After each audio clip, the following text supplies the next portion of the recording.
On va maintenant aborder les règles de comparaison lorsque l'on a deux suites UN et VN avec l'une qui est plus petite que l'autre. Alors, on va prendre UN défini sur grand N et Vn de la même façon, de telle façon que pour tout n appartenant à grand N, j'ai UN inférieur ou égal à Vn. D'ailleurs, c'est un petit peu restrictif, ça pourrait être vrai à partir d'un certain rang, mais gardons UN inférieur à Vn comme ceci. Alors, on a trois cas qui se présentent. J'ai UN inférieur ou égal à Vn. Si UN tend vers une limite L en plus l'infini et que Vn tend vers une limite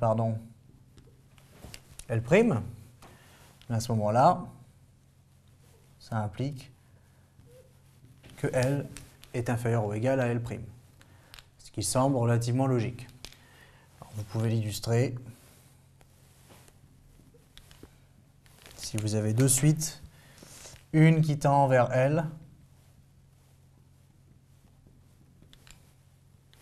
et l'autre qui, systématiquement plus petite, tend vers une valeur L'. Alors ce serait ici vers L et L', en fait, pardon, la première tend vers L', la deuxième tend vers L. Il y en a bien évidemment L' plus grand que L, puisque tous les termes doivent être coincés, en tout cas être plus petits que chaque Vn, et donc être coincés en dessous des valeurs ici en vert. Donc ça, c'est un cas assez classique qui se comprend assez bien, qui permet de comparer la limite des deux suites, ou en tout cas, si on en connaît l'une, de majorer ou de minorer l'autre. Voilà. Alors on a et maintenant le cas où UN inférieur ou égal à Vn, mais si UN tend vers plus l'infini, lorsque n tend vers plus l'infini, alors la limite de Vn, c'est plus l'infini, lorsque n tend vers plus l'infini. Ça paraît logique. UN, qui est en bleu ici, est en dessous de Vn. Si maintenant UN commence à pousser les termes au-dessus d'elle en vert vers plus l'infini, évidemment que la limite de Vn va être plus l'infini. Et de la même façon, on peut imaginer le cas contraire. Le cas contraire, c'est lorsque UN inférieur ou égal à Vn et que cette fois-ci, c'est Vn qui tend vers moins l'infini lorsque n tend vers plus l'infini.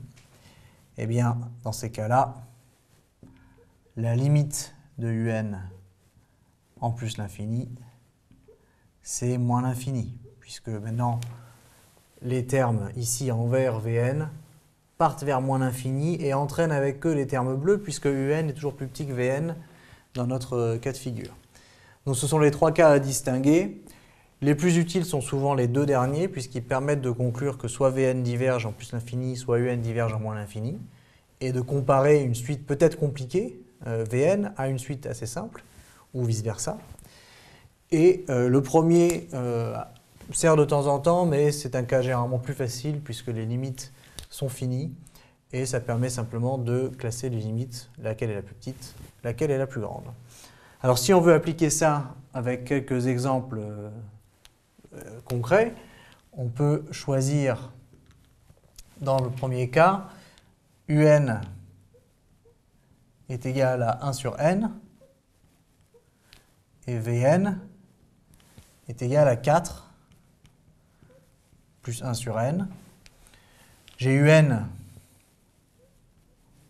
inférieur ou égal à Vn, ça je crois que c'est assez clair, hein, ça c'est 4 plus UN, et UN tend vers 0, et Vn tend vers 4, et j'ai bien 0 inférieur ou égal à 4. Deuxième cas de figure, je peux prendre UN est égal à n, et Vn est égal à n plus 5.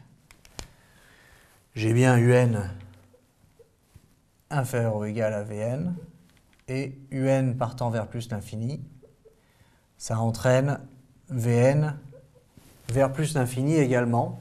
On aurait pu le voir tout de suite, mais on a bien n ici qui pousse n plus 5 vers plus l'infini. Et dernier cas de figure, un est égal à moins n plus 2, et Vn est égal à moins n. Et à ce moment-là, je vais faire plus simple, je vais faire moins n moins 2. Donc je vais bien avoir un inférieur ou égal à Vn, hein, puisque un c'est Vn moins 2. Simplement, Vn, je le sais, tend vers moins l'infini lorsque n tend vers plus l'infini, ce qui implique du coup que un aussi. Alors ce sont des exemples très simples, mais c'est toujours bien d'avoir des exemples simples sous la main pour se souvenir de comment on applique ces propriétés.